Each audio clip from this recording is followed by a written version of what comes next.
Welcome to Am I the Butthole, where OP refuses to marry her fiancé because he said that he was settling by marrying her.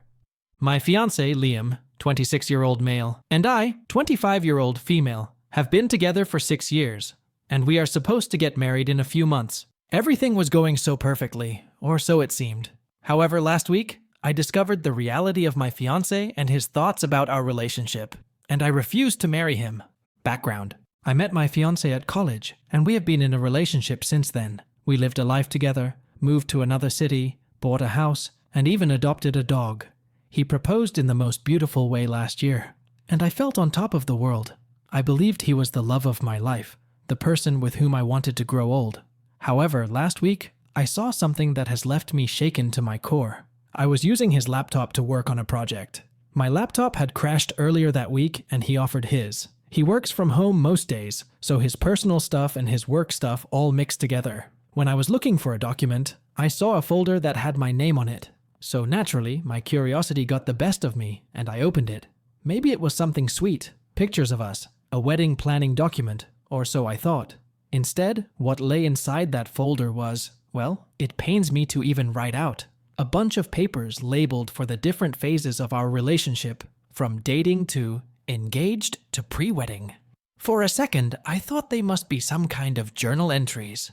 Then I opened them, realizing it was something far worse. Each document represented a series of notes he had made about me, detailing my behavior, my habits, and most disturbingly, my physical appearance. It was as if I had read some sort of bizarre report card on myself.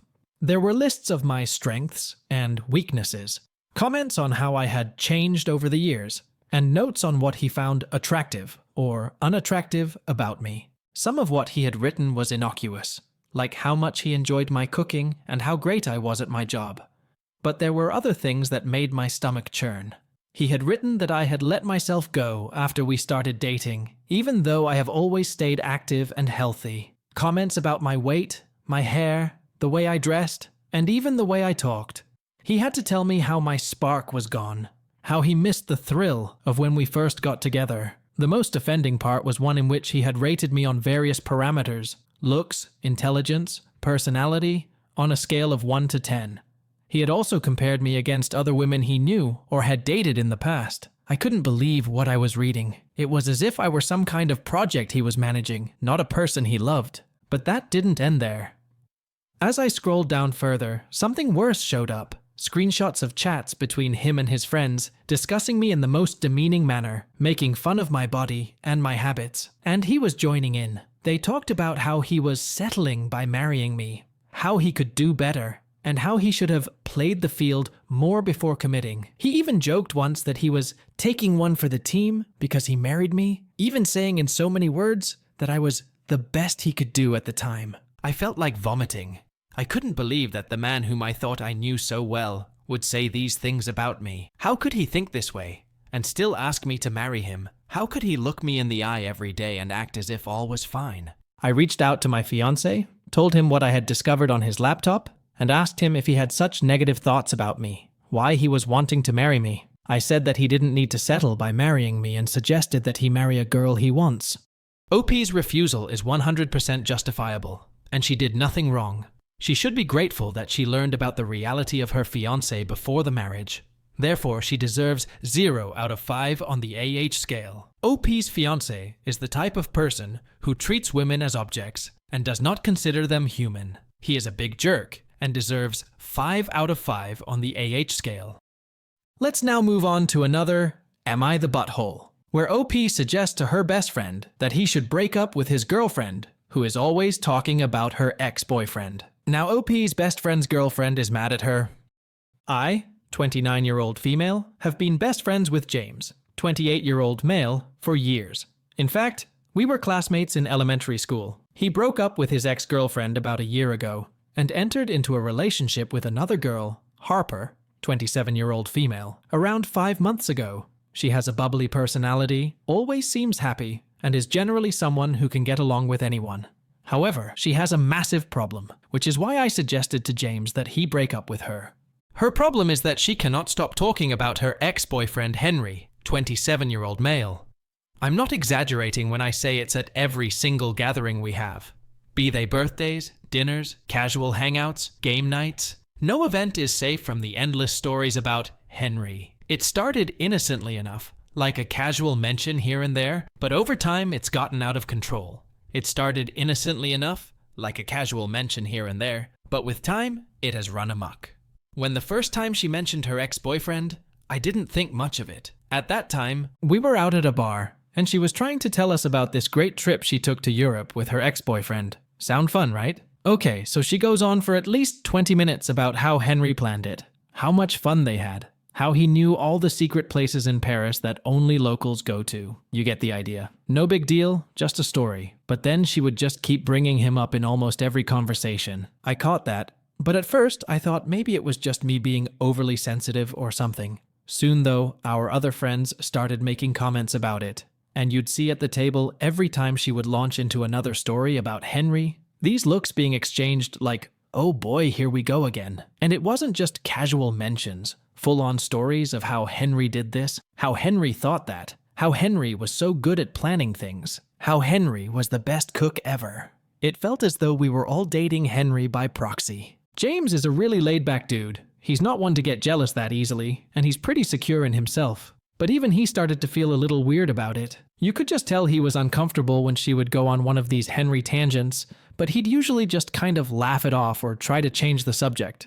I didn't want to overstep, but I could tell it was bugging him.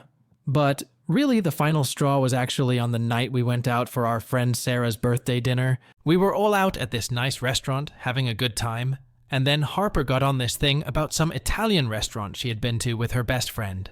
She wouldn't stop gushing about how Henry knew the best wine to order, how he spoke a bit of Italian and charmed the waiter, and how they had the most romantic evening ever. Mind you, she's saying all of this right in front of James, on a night that's supposed to be about celebrating Sarah's birthday. The whole table went silent, and the tension in the air was so thick you could have cut it with a knife. He pulled me aside after dinner, and just asked me if I noticed how much Harper talks about her ex. I told him that not only me, all of our friends noticed this, and it was an inside running joke in our friend group. He definitely wasn't happy about it, but he did end up thanking me for my honesty. Then, he asked me what he should do. I said, breakup is the only option, and told him that he must get rid of the girlfriend who was obsessed with her ex-boyfriend. He brought it up with Harper the next day. She got super defensive and accused James of being insecure. She said that she was just trying to share her life experiences, and Henry was such a big part of her past. So of course, he comes up. James tried to explain that it is not a matter of her having a past, but more a matter of the fact that she talks about her ex-boyfriend as if he is still the gold standard for relationships, which makes him uncomfortable. He also told her that if she didn't stop bringing up her ex-boyfriend, he might have to part ways with her. Harper did not take this well, and in the evening, she texted me furious that I put ideas in James's head and made her look bad in front of him. She told me that I was being petty and jealous since she and James are happy. I tried to make it clear that that wasn't at all the case, and that I was just trying to be honest with James because he had asked me, but she wouldn't listen. She said that I was trying to sabotage her relationship, and that I needed to apologize to her. Now, James is in an uncomfortable position, and our friend group is split down the middle. Some think that I should have just kept my mouth shut and left James to his own devices, while others feel, as I do, that Harper was so wrong in what she did, and something needed to be said. Now, I am confused whether I am wrong or right here, so am I the jerk here? Though Harper's behavior is not justifiable, and her bringing up her ex-boyfriend is very awkward, OP overreacted by suggesting his best friend break up with her. He didn't even hint at it. So, I would give OP a 3.5 out of 5 on the AH scale. As for James' girlfriend, she's really a big AH for being obsessed with her ex-boyfriend. If he was so good, why did she break up with him? She needs to learn to move on. So, I would give her 4 out of 5 on the AH scale. What do the Mac Reddit fans think? Is the OP an AH or not? Let me know in the comment section below. If you like the stories I brought you, just hit the like button, share them as much as you can, and don't forget to subscribe to Mac Reddit for a daily dose. Bye bye, see you tomorrow with some more spicy fries.